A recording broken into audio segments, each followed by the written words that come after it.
Hello and welcome to Westeros.org's final Season 3 summation discussion, where we're going to kind of discuss our views on the season as a whole and follow up with sort of some of the storylines, and we thought we'd do that by book point of view basically, and see what we think about it now in sort of a bit of a retrospect basically. Yeah. So I guess we'll be starting us off by just saying, how do we rank this season in relation to the prior two seasons? It's definitely better than the second season, but it's not as good as the first season. It doesn't have the major storyline fault that the second season had in making such a radical departure as they did with the Daenerys storyline, which I thought made a huge impact, a huge negative impact on the season as a whole. I think Season 2 also had a big issue with characters being in sort of a stasis for long stretches of period. Yeah. Most notably Arya in Season 2. We're going to go back to talking to her because they sort of seem to think they've kind of caught her up now, and it gives a very different impression. But Season 2, a large stretch from like episode 4 to like episode 10. Yeah. Arya was static. She had some great scenes of Tywin, but they didn't do anything. No. Jon Snow, the same thing when he captures Ygritte. It There's doesn't back and forth between them. It's the same thing over and over again. And then cutting out the bulk of his scenes with Corn Half Hand, and also diminishing the story. So there's some real. But on the other hand, it was stronger in that I think they had fewer of those scenes where things were just sort of static with characters. There was more of a sense of progression for most of the characters and most of the storylines. Each episode largely seemed to kind of push things forward. They are deviating, on the other hand, with some of the characters more. Definitely the character motivations. There are some characters that are coming out very strongly as quite different from the novels, and in ways that really don't make sense to us. Why would they make these distinctions from the characters in the novels? Why aren't they? Yeah, there's a character in the Tyrion storyline that we'll discuss who's really a radical departure, and I don't think they're succeeding at what they were aiming at doing. But other things that were potential negatives, another negative, and it has to be said, is King's Landing was enormously expanded. Someone did some statistics. About 33% of the story last season was in King's Landing. You think, oh, that sounds alright, but when you realize that the adaptation material was about 15% was King's Landing. It has a very small part of the story in the first time of Storm of Swords.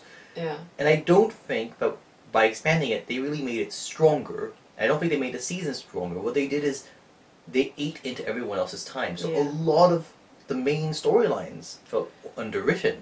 Yeah, the idea of, in particular, bulking up the Tyrells and bringing Marjorie on stage as more of a presence, I don't think that was successful at all, particularly the way the character was written. I don't think the character has anything to do in A Song of Ice and Fire, really. Yeah.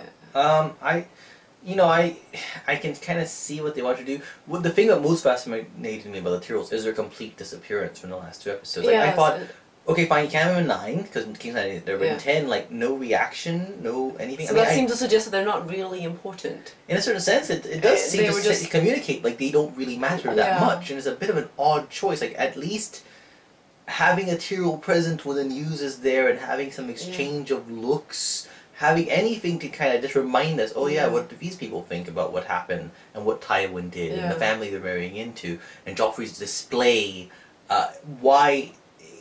You could have had, Olenna sitting there, invited as a courtesy to hear her good news, and having her kind of stare, look at Joffrey, and she didn't even have to say that much. But I don't know. There's sometimes these weird omissions, and on the whole, she was a disappointment. Yeah, we'll talk more about her with the Sansa storyline and so on. I think a lot of the new casting proved to be kind of underwhelming, and we'll look at that in the other storylines, but. What are the positives? Dany was stronger on the whole. They seem to lose momentum at the end. Yeah, obviously it wasn't difficult to be stronger given that last year Dany's storyline was... I don't even want to talk about it, basically. Yeah. But no, it was absolutely stronger. I think that at the first half, and in particular in Astapor and all that, that seemed very faithful, it seemed very well written. very well acted, and it seemed like they finally found the character again. Yeah, season 2's big problem was they sort of lost her. They kind of felt like they had to have her go backwards for some reason, and I mean, her story needs to be a forward progression. You can't finish on that point of the birth of the dragons and then have her be kind of confused and lost and not know what to do. Yeah. They should have had a stronger story arc. So season 2 was a big disappointment in that. Season 2 should have led her up to giving her the sense of purpose and the sort of almost sort of, I think it calls it a bit of a Joan of Arc storyline for her, that she feels she is, you know, she has this purpose, she has this prophecy, she has this all driving her, and that's important for future developments. Yes, but they've avoided all the prophecies on the show. Yes, well, I think the way Dany goes from strength to strength is very important for future developments. Yeah, no, certainly. I mean, which I'm now concerned that they are going to shy away from and ditch. Let's see. I think that broadly. Well, one other negative I do want to discuss is the oddity of it in the finale. They had opportunities to set up some next season storylines. Marine, they're going to go there. They're going. This is the third of the slave cities. It's the biggest. It's the most powerful. No mention. No. You would think that she's done. Yunkai is it. Yeah. My understanding is that's not the case. That's not the intention. I'll be surprised if next season and say, "Oh, she's Queen of Yunkai and nothing more is happening there." She's going to Marine. I'm pretty certain of this. But they don't mention it. Like it was the opportunity to say, you know, like something about it. And like it leaves Dany on a point. Like I don't think it gives just a seems like sense she's of won. where. Like she's won something. What has she won, and what does this mean? And is she going to Westeros next? Because that's something that people obviously keep being stuck on. I've seen people saying, "Oh, right, Dany's invading next season, right? And now the next season is going to be all about fighting the White Walkers, since Stannis is apparently rushing off to fight the White Walkers at the Wall," and they are making it seem they're simplifying the storyline, and they're cutting out, shading in what's going to happen, as if they're concerned that people are going to think, "Oh, this is going to be much too complicated, and this isn't going to happen that we were interested in, and why are they introducing these things that seem to distract from what they think is the main storyline." I don't really know why they're doing it, because the other thing is obviously Dorne. Dorne is the other thing they really have. We know that they're casting Oberyn Martell for the next season. Yeah. It's going to be the major casting, probably, for the next season. Why have we heard nothing? The scene where Tywin and Tyrion are talking, and Tywin is giving Tyrion a bit of an insight again into his thinking, is a scene where he's actually going to be revealing more to Tyrion what happened when Gregor Clegane ended up killing Rhaegar's wife, Princess Elia of Dorne. The sister of Oberyn. And it's a little important for why the Dornish are showing up. And in the books we've had a lot of talk about the whole thing about sending Myrcella. Well, she was being sent to Dorne, and they were supposed to sort of get an unofficial hostage in return because they invited the Prince of Dorne to be part of the small council. All of that has been dropped. We don't really know why. No, He's going to be appearing. We have heard nothing about it. There's been, I think, one mention of Dorne this season. I believe. Well, there was the ship going to Dorne and maybe something else, but no setup. Yeah, you have this world, you have this story, they keep talking about they have the whole story in front of them, they know where it's going, it's a great luxury, and then they don't take advantage of it. They foreshadow some things, and other things that, like, they foreshadow things that are, like, immediate parts of the main story, but things that are coming parts of the story. If they foreshadow something, it's going to happen in the next episode, usually. It feels like that a lot of the time. But let's move on to discussing by point of view character. Yeah. Right? So let's talk about Jaime. Jaime is a character that we felt, I think, was the strongest this season, the one who was best adapted, one of the best acted. I think Nikolai Coster-Waldau did a phenomenal job. He's been really good. He's really captured the character. His interactions with Gwendoline Christie have been fantastic. So their whole interplay and their whole storyline has it worked really well from start to finish. Consistently, the best stuff, and I'm not surprised that he's one of the people that... They didn't add stuff, they didn't take away too much significant stuff, and it worked. Yeah, he's one of the ones that HBO submitted towards a suggestion for the Emmys.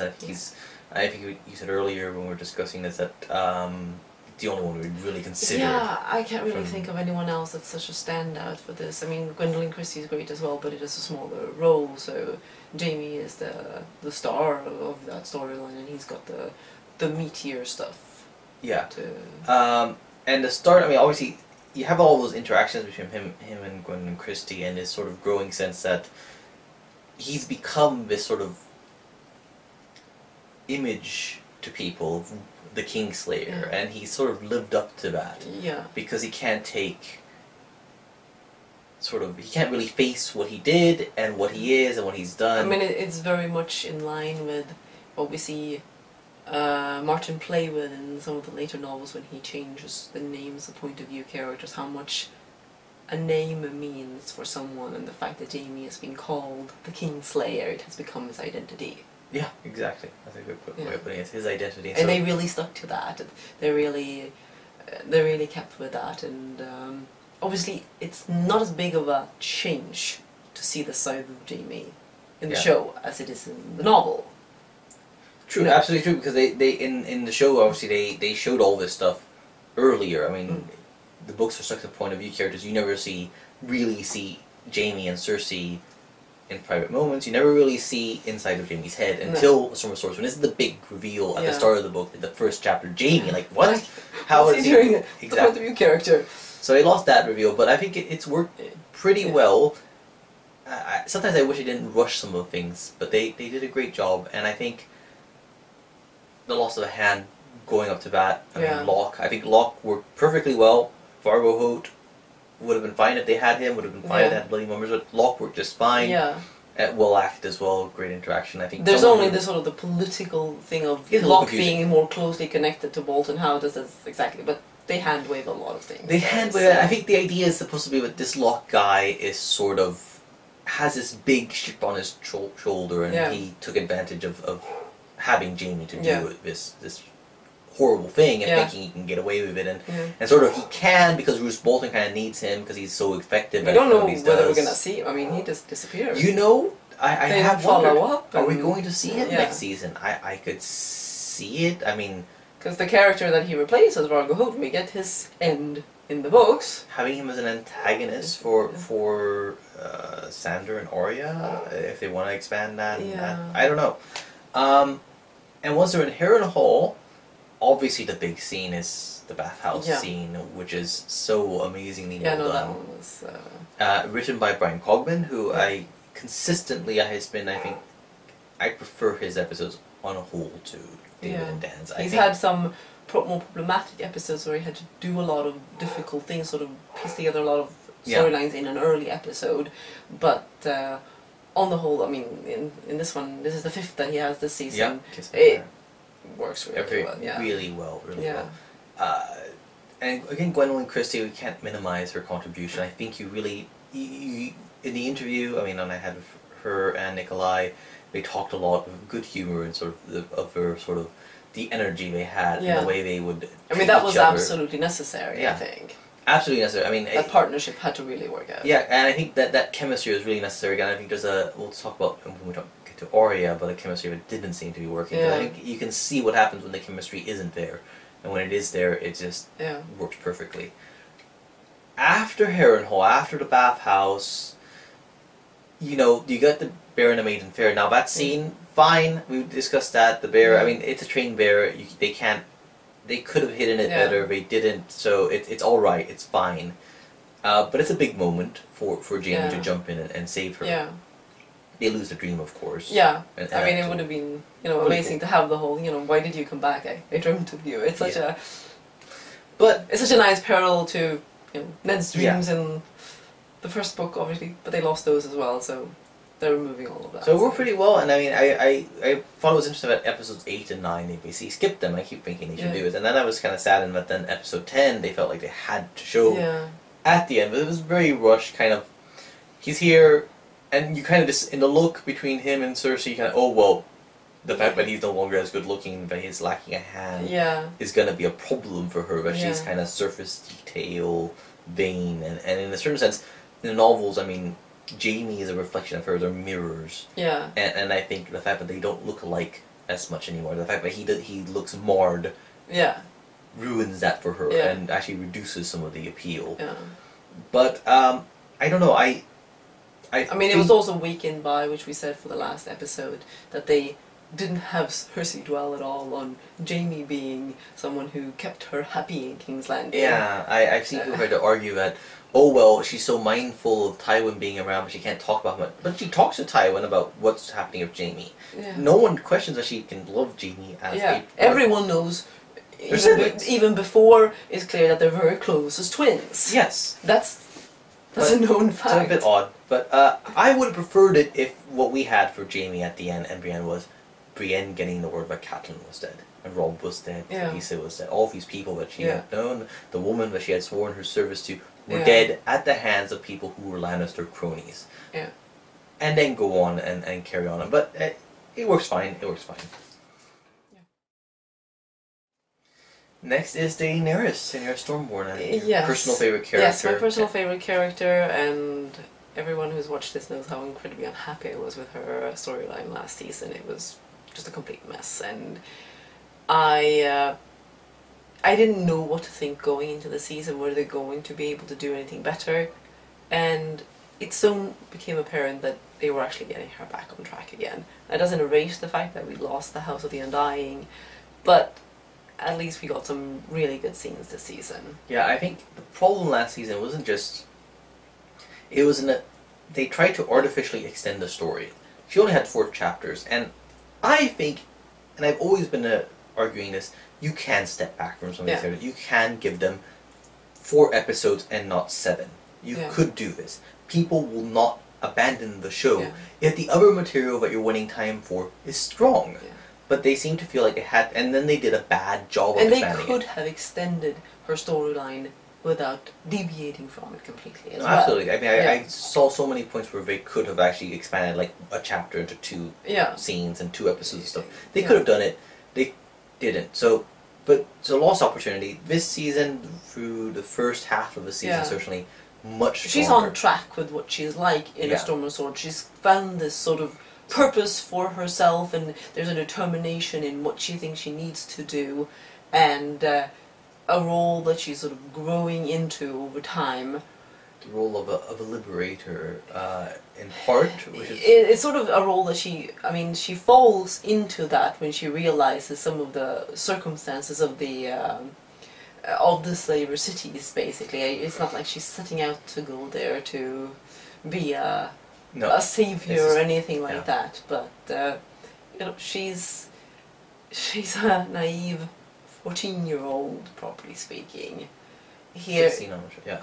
Yes, well, I mean, books, so I think perhaps that the fact that she looks older on the show explains some of the problem that people have with the ending of that particular storyline. It plays into that. Yeah. I think, but going, with the start, I mean, part of it is, of course, she herself had been kind of sold as well. I mean, to Drogo, and obviously she became happy in that relationship, but she has, and I think they kind of underplay that. She doesn't really talk about how she feels the affinity for them because of this, or because she was essentially like the property of her brother for most of her life, so she has an affinity for it, and I think it's really strong. The supporting cast really works in Astapor. It was great to see Barristan Selmy showing up. Yeah. Ian McElhinney was a great presence. And then obviously episode 4, where she unleashes the dragons. Yes. Really, really well done. Yeah. Really well done. The use of Valyrian, the way they played the scene, you know, the slavers, all of that. It was spot on. It was very epic, and it was exactly what that storyline needed, I think. Yeah, that episode was really intense, and it had a lot of big things happening. Obviously, you had, you know, and as Watches ended and so on. But yeah, that moment with the dragon and the music. I mean, Jawadi's scoring was really hitting everything. I mean, that's the closest they've gotten to the end of season 1 with the birth of the dragons. It's probably it probably is. It captures some of the same magic. Yeah, I think that's. I'm talking right. about literal magic and the magic of the storytelling and the sort of the moment. And then after that, I think things are going pretty well as they go on Yunkai. Yeah. You have the scene with the emissary of Yunkai that worked really well. Oh, that's excellent as well. And the use of dragons as well. I mean, the effects are. I mean, they are a hero of the show. Can I have a couple of those? HBO, if you're watching, can you send me a dragon, please? Yeah, the dragons really well, and then with episode 8, they introduced Dario, and I know we have different opinions about Ed's grain, and so on. I on the whole thought he worked pretty well. I came in apprehensive. I thought he's. I mean, I hate the costuming. Yeah. I hate the costuming in general. What they did for them, they look like these B-movie sword and sorcery rejects. Conan rejects. Yeah. I wish they had gone a different way, but that's a problem with their choices in costuming, and I think Ed Skrein played it pretty well, and I particularly like. I mean, as I've always said in my reviewing, the line where I'm Dario Horace. I always have a choice. And the arrogance and the confidence and the will of that. I thought that captured the character. He's not as flowery. He's not as flamboyant, but it captures him. I just think he came across too much as a sort of standard badass because of the costuming part. It sort of it created the wrong kind of image, and then the other thing is the fight sequence is very overdone. But also another thing I know you were commenting on was the posturing. But I thought I was looking at that episode, and a lot of people seem to be directed to posture a lot and like take these poses and very obvious kind of. They didn't feel natural, so I don't know quite what was going on there. Could be the direction, that's very true, but it gave the wrong impression of him, I think. Sort of. Yeah, but I mean, to me, but then we go to Daenerys, and like, it's one thing where she's sort of interested in him, but it's another where, I mean, in the chapter of the novel where the second sons are introduced and the Storm Crows introduced, and she meets the Yunkish emissary, the whole wine thing is she deliberately sends them a lot of wine because we'll drink and celebrate, and she tells them you have 2 days or whatever to plan, and then she turns around and tells you we're doing a night attack while we're drunk and they think they have 2 days, we're going to attack them. So taking that away from her was a little bit of a loss of showing her ability to think outside of the box, to think tactically, to think strategically, and to be quite ruthless. And to be quite ruthless about it. Yes, I mean, I'm sure there have been people who pilloried her. She promised them 2 days and she betrayed that. She's a liar. She got them drunk and attacked them at night. Certainly, I've seen on the forum people who complain about Astapor, that she completely cheated and betrayed, and she did this ruthless, monstrous thing. I mean, and we do see. I mean, because in the chapter we don't know that she's going to pull this thing on them and not give them Drogon, or rather to then unleash him against them. Because we see her having all these doubts about what she's going to do. Those doubts are obviously about the fact that she's decided to do this very ruthless and not particularly honourable thing to them. That's what she's struggling with. Exactly. I think in that struggle doesn't quite come across, obviously, but it's so much internal. So true. But it really worked really well. And then, but then the final 2 episodes felt almost of an afterthought and very rushed and like underwritten. What happened? It's not clear what happened. Like when they say Yunkai is yours, and in the next episode they're standing outside of Yunkai and they're waiting to see. Like we can piece it together. She's told the emissaries that she wants all the slaves free, or I'll conquer your city. Well, and then apparently she conquers the city, but she says, "I really don't want your city. I just want your slaves free." Well, why are the slaves? Why haven't the slaves already been, allowed to leave when she was conquering the city? And did she kill everyone else? Or I mean, it's it feels very strange and felt like really rushed. I thought they could have done a better job. It felt like they needed 1 or 2 more scenes in there. Yeah. So, now I had intended to talk about this as a hot button topic, but let's just deal with it now. The final scene. And the reaction. When I saw it, I know I could turn to you. Like, when I first read that, there are going to be people on Tumblr screaming about, white saviors and racism. All the brown people and whatever, but And this is one of those points where, we will fault the show for a lot of changes that they make, but we won't fault them for things that are production related and, practical. they're filming this in Morocco. They need lots and lots of extras.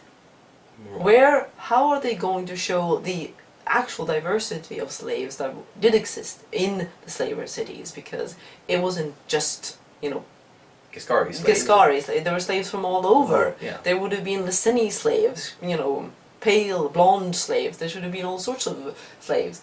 And they can't show that easily. They go with Moroccan extras. So they get this image that people object to. And as I said, I think it also has to do with the apparent age of Daenerys, in that it makes it seem as people think she's some sort of deliberately casting herself as this white savior thing. And she is a naive 14-year-old girl in the books. And a lot of the... But still, she has her youth. She's had to take a lot of things in for her youth. But there's still the fact that she thinks, I can make this all better. I can free all the slaves. That's a naivety on her part. True. Which is going to play out as well. And that's also people are judging the storyline before it's finished. Yeah.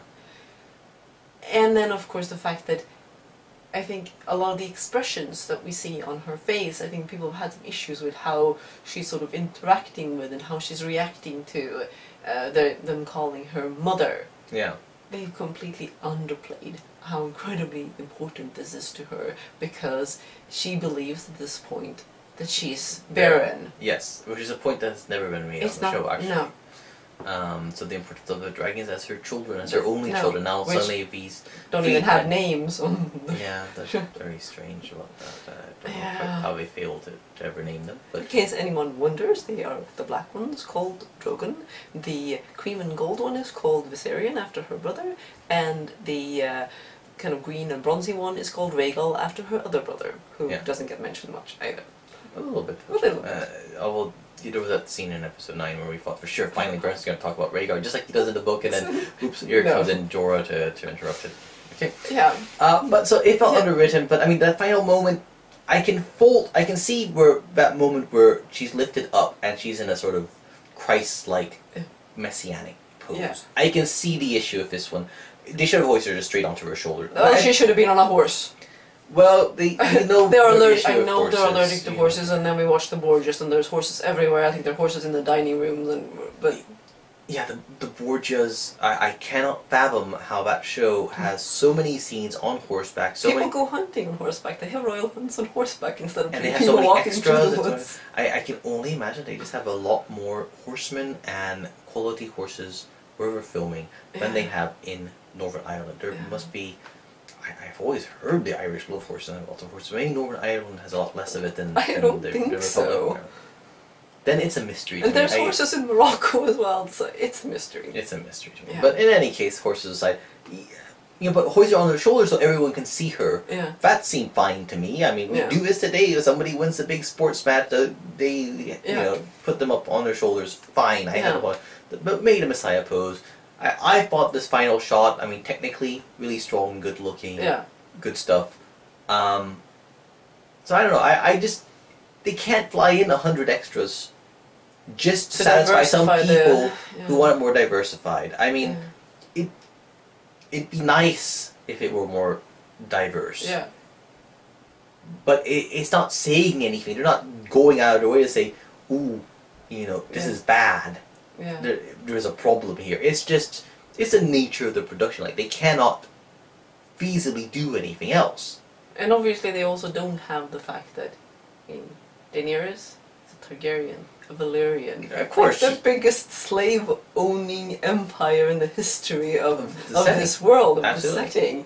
It's not like she comes from a past of ancestors who spent their time liberating slaves. Exactly. No, so that's the other thing. I mean, she's not. I mean, it's almost the whole background, the whole history is it's quite complicated in the fact that the Valyrians up till the time they came to Westeros, and then they adopted the Seven and for anti-slavery stance. But before that, they were huge slave owners. I mean, enormous. I mean, you can't even imagine most of her conquests and were to get slaves to mine stuff. Yeah. So. Yeah, I think people make too much of it. Yeah, they make too much of something that's a production reality. I mean, I said the Messiah pose that he's that they could. But I think most of the complaints I've seen have been about just the fact that she's white and darker skinned. Oh well. But on the whole, better. A little soft at the end. Yeah, it's a little concerned about where they're going with that, already taking away some of her agency, which...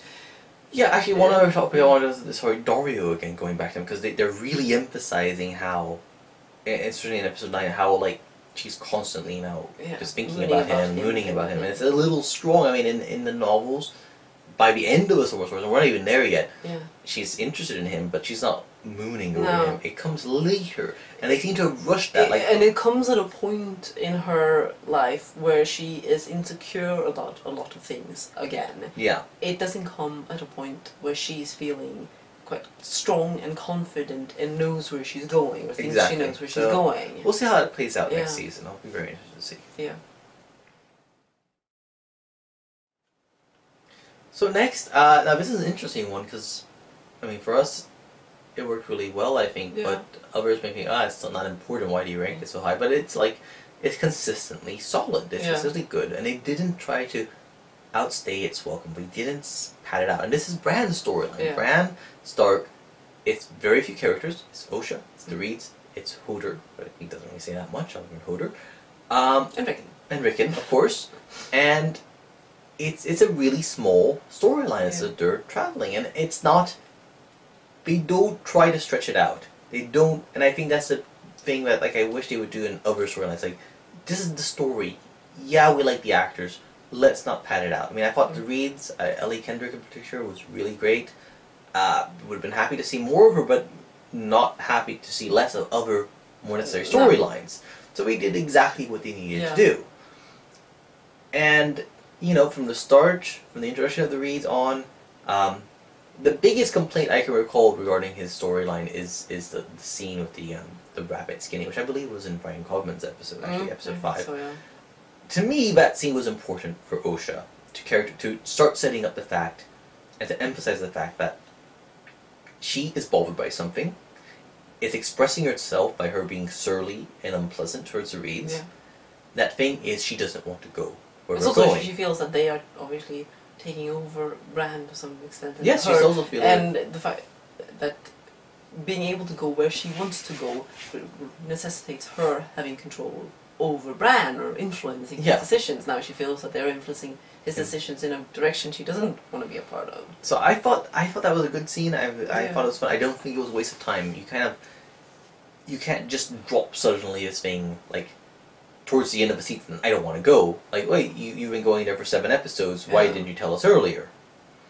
So I thought that was strong, and I mean, I think it's just, you know, Isaac and everyone just does a good job, and then when they get to Queen's Crown, or the equivalent, because it's not Queen's Crown in the show, it's just something. It would have been kind of cool if they had actually painted the top, you know, made it look like a crown, and had the whole don't explain it, not even explain it, just like, wow, somebody, like, why is it like that? And then they go and look it up and they go, oh, well, that's why, that's kind of cool.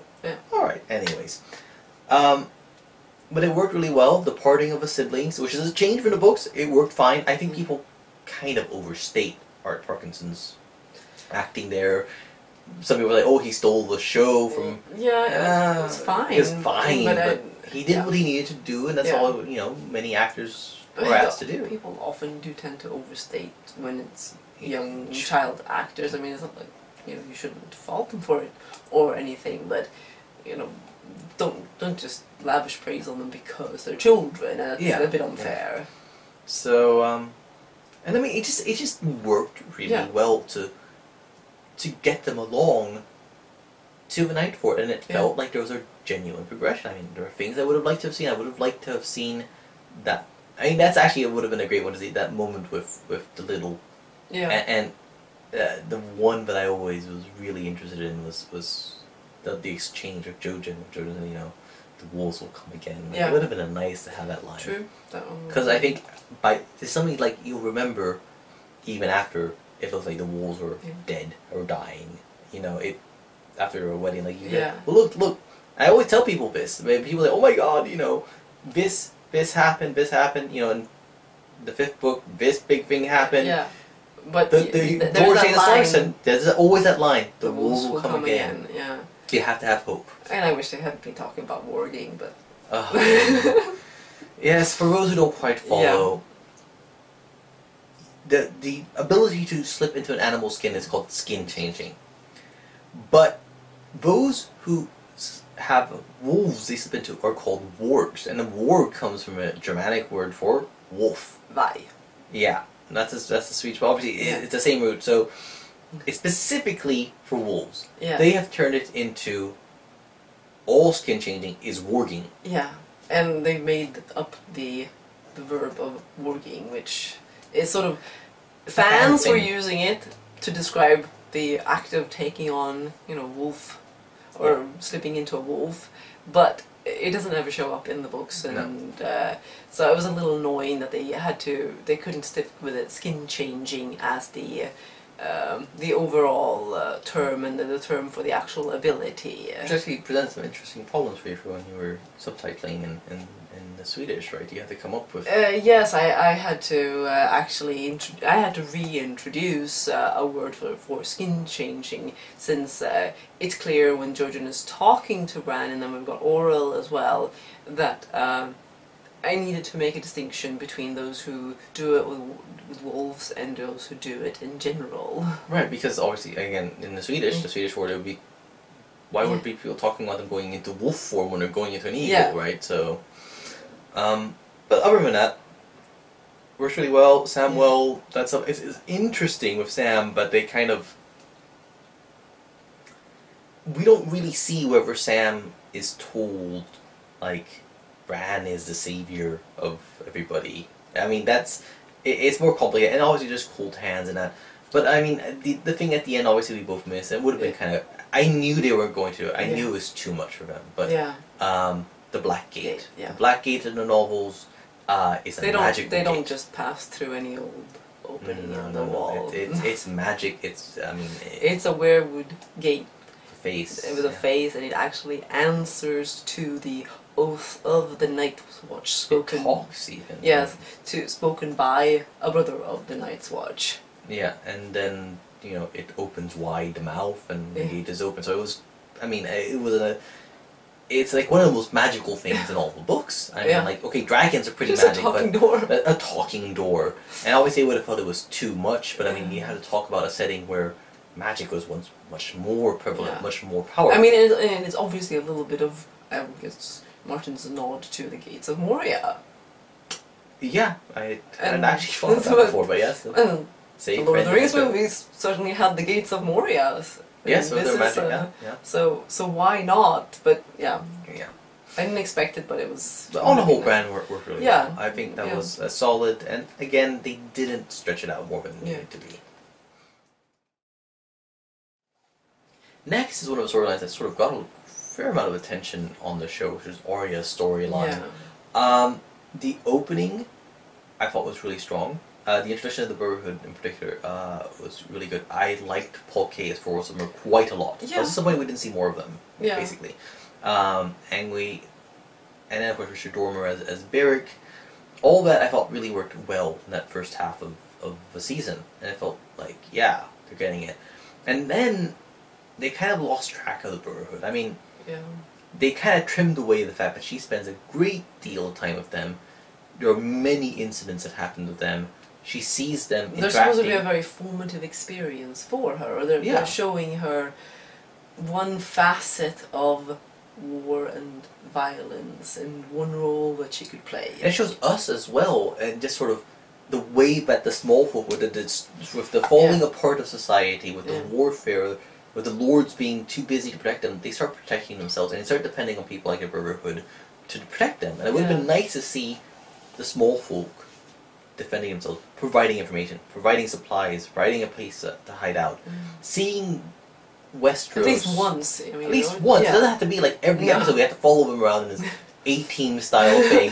I mean, it's just a few things that show that there are people who are being helped and who are helping and who are being affected by all this. I mean, they were obviously completely scared of somebody thinking, "Oh my God, it's a Robin Hood moment," basically.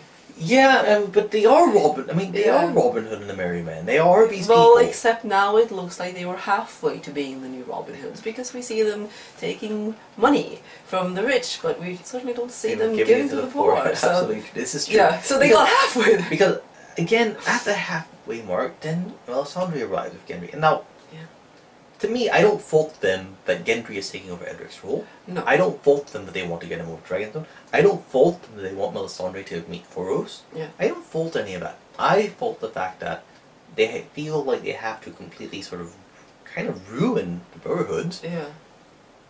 By having them sell Gendry. By having him sell Gendry. And it's like, and turning more into religious zealots who like completely believe like, if she shows up and says, oh well, the Red God says this, like why do they even need money? Yeah.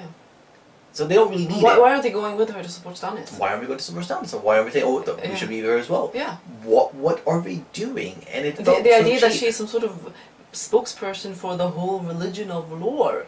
That any follower of lore is just going to fall in line with exactly what she says.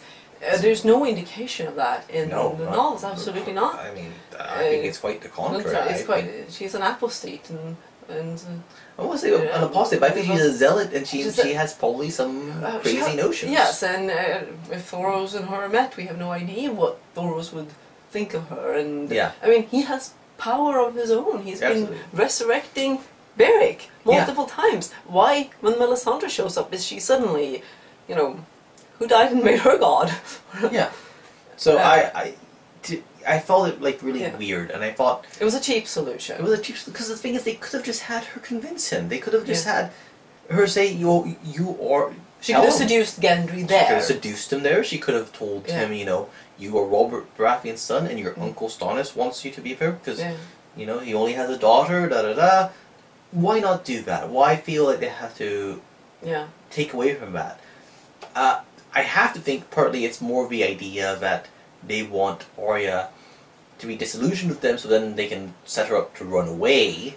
They could have done that easily enough if just as in the book she's not disillusioned with them, she just wants to get away to her family because we're doing other stuff. Yeah.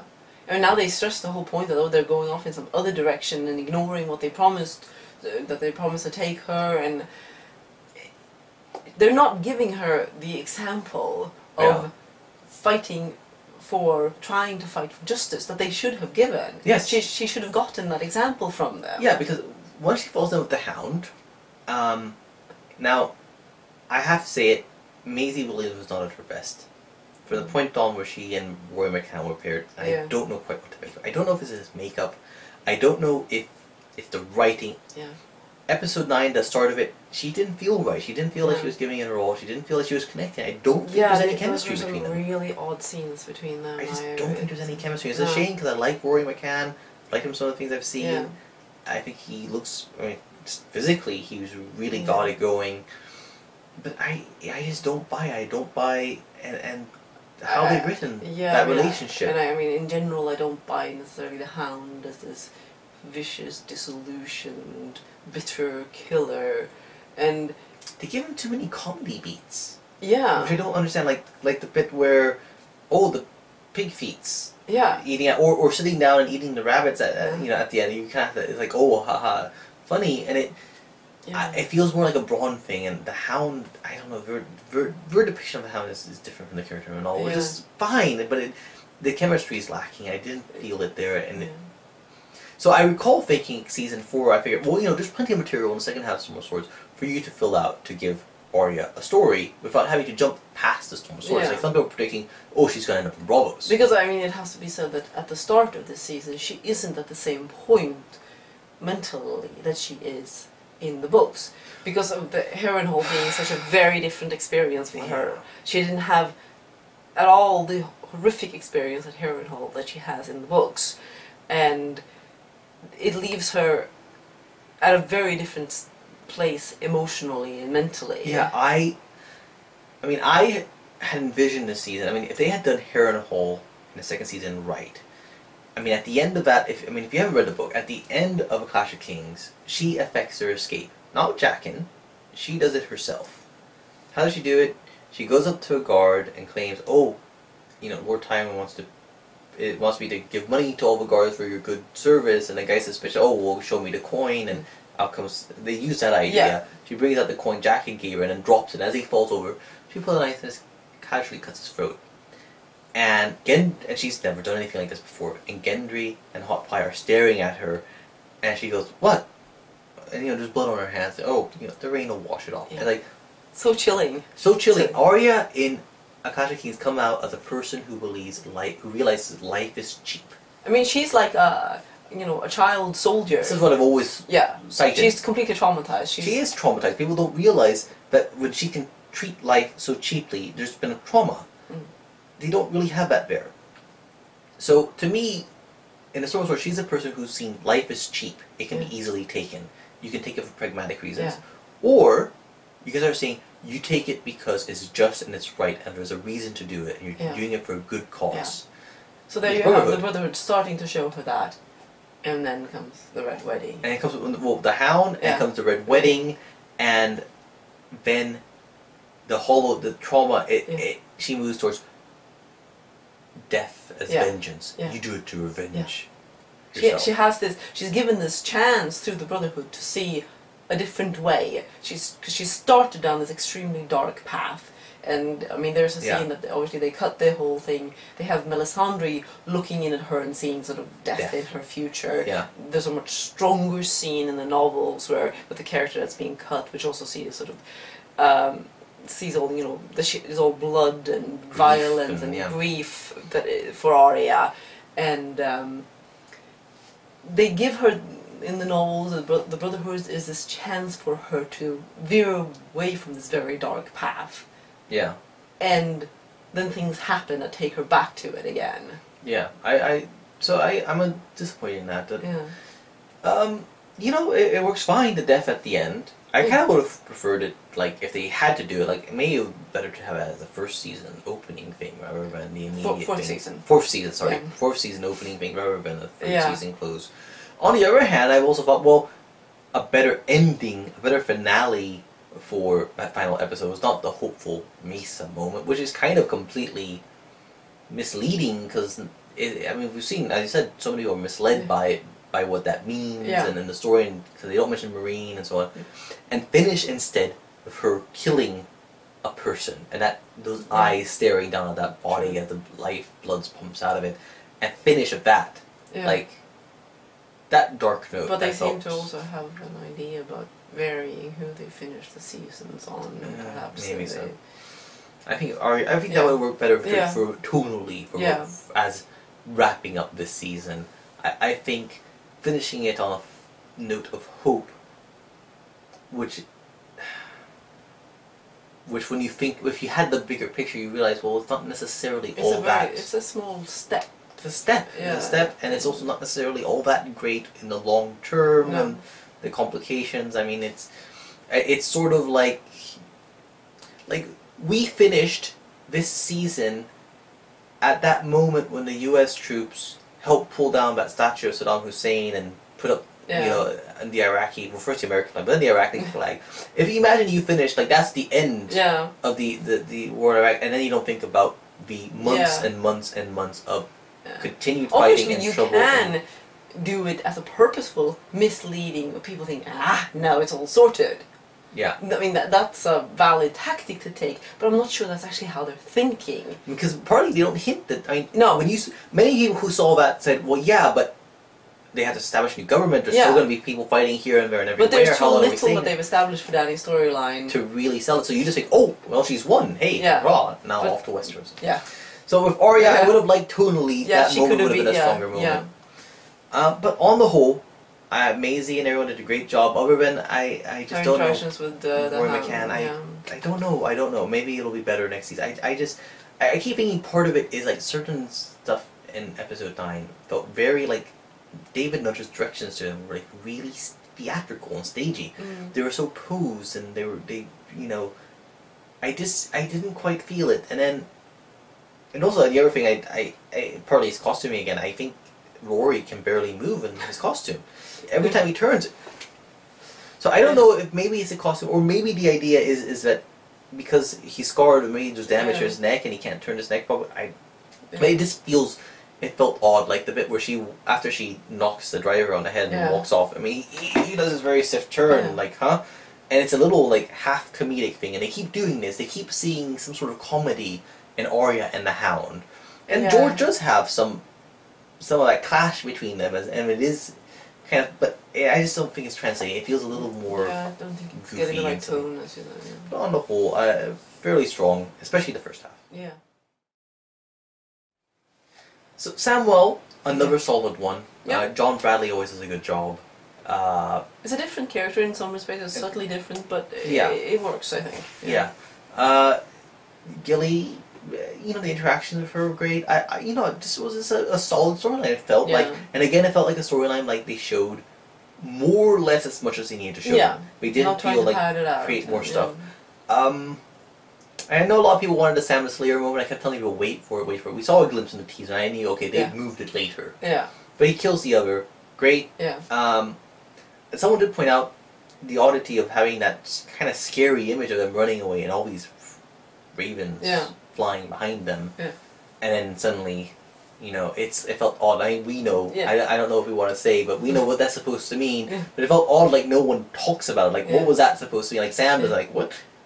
Why were all those ravens, you know, following us? It would have been nice to kind of put that in our minds, like, think about it a bit. But, the only thing is timeline stuff. They kind of made the timeline kind of wonky. Yeah. By rushing, especially getting into the Night Fort. It was kind of wonderful how all these old books are around for Samuel to have read all this information. He suddenly found the right books to read. He always finds the right books to read. So nice, but okay, fine. No cold hands. I knew that wasn't happening. I don't know if it's happening at all. They could do that. I'm dubious. You could have him, but if they have him, it's because they need Bran and the Reeds to have someone else to interact with. Yeah. But if they don't have him, it's like they feel like that's enough. We'll see. I have this idea of where they're going with that, but we'll see. And in any case, going back to Sam. But he arrives at the Night Fort, he helps them through the Black Gate, which isn't a magical gate anymore, but whatever. Technically speaking, I actually have to say, we don't know, but it's not a magical gate. True, but we didn't get to see a magical gate. We don't get to see it, we just saw an opening in the wall. Fine. But in any case, he certainly doesn't mention anything when he's reading about it. No. So, but then he arrives at Castle Black, and he arrives before Jon, even though Jon is much closer on horseback. Even if he was injured, even if he had to kind of weave around a bit to try and avoid the wildlings looking for him. Sam's walking with Gilly and a baby. Does Sam look like a speed walking champion? I mean, I think he was planning to climb on top of the wall. Initially, he said we were going to go climb, get on top of the wall and follow the wall because then we'd be perfectly safe. Yeah. But I mean, it was just taking so long. The other thing I have to admit though, that particular idea of climbing on top of the wall, because I don't think that's what they do in, I'm certain that's not what they do in the show, or in the book rather. Yeah. In the show, if he did that, I mean, you're going to be walking 6, 7, 8, 9, 10 days, and there's not a lot of food on top of the wall, so how does that work? Cold exposure, you have a baby. So a little silly, but. Yeah. Yeah. But it's a nitpicky thing. But the wall has apparently gotten a lot shorter, despite the fact that they actually said 500 instead of 300. That's an odd slip on their part to call it 500. Yeah. You know, of all people, Samuel and Aemon would kind of know that. Yeah. Sam for all his reading and just general knowledge. Yeah. Aemon being a maester and having been there for like 100 years or something. No. Yeah, he's been there for you know, over half a century. Yeah. Yeah. Okay. But and I'm so glad to see Peter Vaughan again. Yes, absolutely. I was kind of getting concerned that it may have been that they just can't get him anymore. It was wonderful seeing him. And it was just like another solid, like they just did what they needed to do, and they didn't feel like they needed to do more. No. Which I thought was right. Although, I realized we kind of skipped his proper beginning, because his proper beginning is the first episode with that cold opening that didn't work well at all. No, it didn't, and the whole... Them blaming him for not sending the ravens when in fact he did send the ravens. Choice. So it was just a very strange transition from last season. Yeah, the transition didn't work so well. But on the whole, another solid story, another one that was enjoyable to watch, and I thought the ravens and things were a nice nod to some important stuff that happens. Yeah.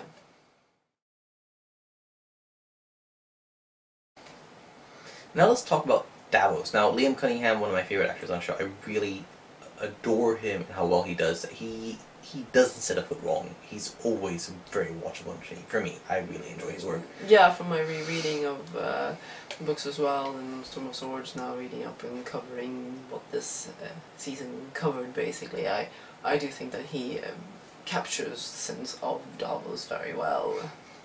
And I mean, his story was really pretty solid this season. Yeah. But, you know, and again, he's one where they show him less, because his story is less. I mean, he only has a few chapters. Yeah. And I think, on the whole, they did the right thing with that. Just changes. I seem to see Lucien Masmati go, with Salador San abandoning Stannis, which is something that he only does later in the series. But, you know, his interaction with Sala, trying to convince him to follow Stannis, and why he's still following Stannis, and why he's going there. The tension with Melisandre, the fact that he's concerned with her influence and her misleading him. All of that's good. Dragonstone, everything's fine, I think. Stannis putting him in jail. Stannis is like the thing that... We already discussed Melisandre and Gendry and so on, and I had, again, no fault with Gendry taking over this place. No. I think that works. It was just how they got him there. It's how they got him there. Yeah. But Stannis, I mean... I've said this before, and people complain, and I'll say it again. There are people who are fans of Stannis the Manus. Stan the Man. These are people who have a picture of Stannis, which to me is not in accord with the Stannis that's actually depicted in the novels. I do not think he is an evil person. I don't think he's a villain. I don't think he's really a good person either. Yeah. He is made of too many... To me, he is sort of like the Rorschach of Sunrise and Fire. Yes. Rorschach from Watchmen is this extreme sort of Randian libertarian type objectivist sort of person who everything is black and white. It's right or it's wrong. There's no middle ground. There's no shades of grey. I mean, it's kind of funny because Melisandre appeals to that in the novels. You know. She with her talk about onions, or you know, if part of it is rotten, you throw the whole thing away. Yes. And I mean, her religion is very black and white. Yeah, so a very Manichaean religion where you know you're with Lord of Light or you're against him. There's no middle ground. To me, the thing that always got me with Stannis is the fact is he had this vital information, he had this suspicion, he had this strong belief about Cersei's children. Jon Arryn shared it. Jon Arryn died. Stannis goes away from there to make sure he doesn't get killed. And then he sits there. And he sits there. And he sits there. And he doesn't tell anyone. He doesn't send Ned Stark a letter. He doesn't try to convince Robert. He doesn't convince Renly. He just sits there and broods. And he waits. What does he wait for? Robert to be dead. And to me, that particular selfishness and that self-centeredness is such a hypocrisy. Like, is it wrong or is it right? Like, oh, you don't think Ned... Well, it doesn't matter if you think Ned won't believe you. Yeah. You go and tell him anyways. On the off chance that he will believe you. Because it is a contrast to then we have him being all about protecting the realm. Yeah. And it seems like... And he does say, and I think I believe him when he says that he didn't really want the responsibilities. Yeah. That's probably true. He doesn't seem to be ambitious for the sake of being ambitious. No. He feels that, well, it is... He does believe that a king has a duty. Yeah. No, absolutely. Yeah. So when he believes, I'm the rightful heir, I have a duty, I have a duty, and I also have a right to rule this kingdom and to safeguard this kingdom. But the fact that he seems to... That only seems to have kicked in the moment he felt, I am the rightful heir. Yeah. He didn't do anything as long as Robert was alive. If he was truly altruistic about the fate of the realm, he should have acted before Robert's death. Maybe his actions afterwards had something to do with the vague sense, well, I probably should have acted earlier. But he is... It's not just... He's not a completely altruistic person or anything like that. No. is that he's better than some of the candidates for the throne in that he does believe that a king has responsibilities as well as rights. Yes. But he also believes that his rights are very absolute in deciding, you know, you're with me or you're against me, and even if you do something for me, I'll, you know, chop off your fingers if you happen to be smuggling. Yeah, I remember when in novels, I mean, Littlefinger says, you know, if you crown Stannis, there's going to be war. Yeah. And Ned doesn't say, no, you're exaggerating. Yeah. He just says, well, it's still Stannis' right to the king, and we'll just cross that bridge when we get to it. I mean, Stannis would be a horrible king as a person. He has no flexibility whatsoever. No. The way he thinks of, I mean, when he tells Davos, you know, when I come to my crown, you know, all those who, you know, have done wrong are going to be punished. I mean, the blood will flow, and it's not going to stop. He's not. No. He's going to be a tyrant, basically. I mean, he's not like, I mean, one line we didn't get from Tywin in the scene with Joffrey is that, you know, he complains about Joffrey wanting to, you know, go after these traitors and punish them more, and basically, you know, you punish somebody when they revolt against you, but, you know, when they bend the knee, you raise them up again, you help them to their feet. And Stannis doesn't see that part. No. So in that sense, Tywin is a more reasonable man than Stannis. Even if he pardons you for having fought against him, he will never let you forget that you fought against him, that you picked the wrong side. He will never let you forget. There's not a gracious bone in his body. There's nothing gracious. There's no... Yeah, so to me, I don't have that fondness for him. I think he's a good character. He's an excellent character. He's a more complicated than many think. Yeah. But that complication entails flaws in large part. It's not just... He's so envious and spiteful. How can he be altruistic when he carries so much envy and spite towards people and how they treated him and how they see him? You know that he's going to seek revenge. So to me, the depiction on the show, and I think Stephen Delaney's doing a great job, is largely right. Yeah. Does he depend too much on Melisandre compared to a novel? Maybe. Does he depend too much on Davos compared to a novel? Yeah, okay. I mean, they give... They're sort of the devil and angel on his shoulders. Yeah. And they leave him a little bit more indeterminate. He kind of goes with whichever one of them appeals to him more. But like in episode 8, when he goes down there to free Davos, I mean, Davos knows why. Because you yourself know that what she wants is wrong. And you don't want to... But, okay, fine. He wants Davos to stand by him and help back him. And fine, it's Davos who comes up with the leech idea. Or insists, like, you know, you need more proof. Whereas it's Stannis who himself comes up with, like, he wants proof. Because he doesn't want to kill Gendry. Yeah. So my big fault is at the end. Yeah. When they rush it. Like, they rush it immensely. And I don't understand why. 1 out of 3 is enough. Yeah, she promised 3 dead kings, and they've only gotten 1. Okay, well, that's interesting, but that's a coincidence. I mean, it's the war going on. Right, and then she says that, well, he's no closer to the throne. Yeah.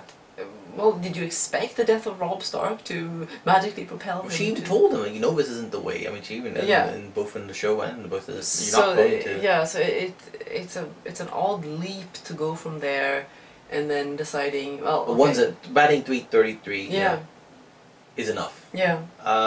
That's a mess. I mean, in the books, after a second king dies, she starts pushing, like, okay, why do you really need more proof? Yeah.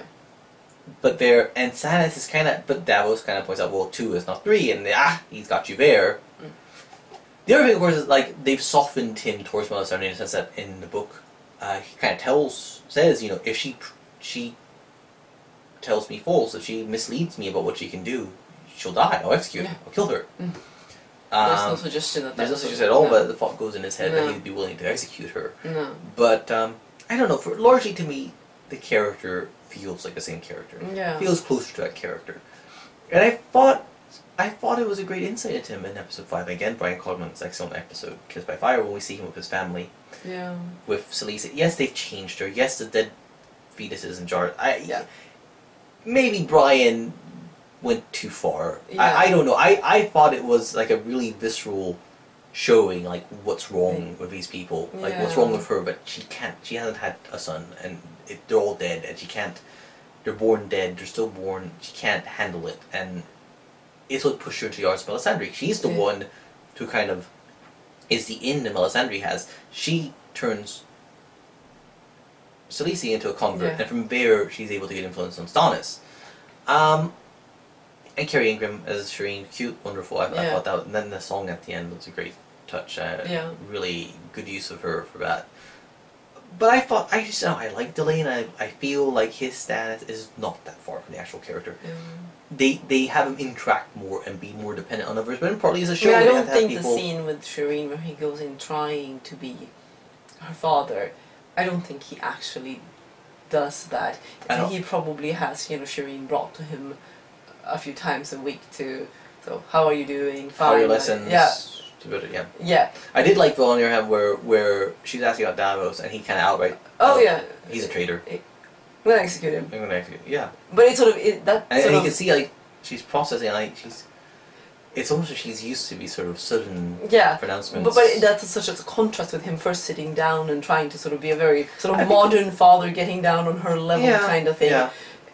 I think Ned did that with Arya. And yes, but this is not Ned. No, it doesn't. Actually, I think I wonder what degree they were contrasting that deliberately with the Arya and Ned talk. I suppose. Because we were at the steps and he sits down on the step and they talk about what her future's going to be like and so on. And you get that interaction. Also, or Ned sitting on the bed and talking about the pack survives. Yeah. Interesting. I didn't think about that, but regardless, I thought it was fine. Okay, he's in a state with Melisandre gone, with his army destroyed, with most of his fleet abandoning him. He's at loose ends, and he's in a very unsteady, uncertain state, and that's why we suddenly see him go to his family as trying to fill his time and trying to, and maybe his sitting down and not being a little less formal than we would expect him to be is a sign of how destabilized he is. Yeah. So, but I thought it was good. But they rushed the end. They really rushed it. I just don't understand why. Why not have the news of one king being dead? Yeah.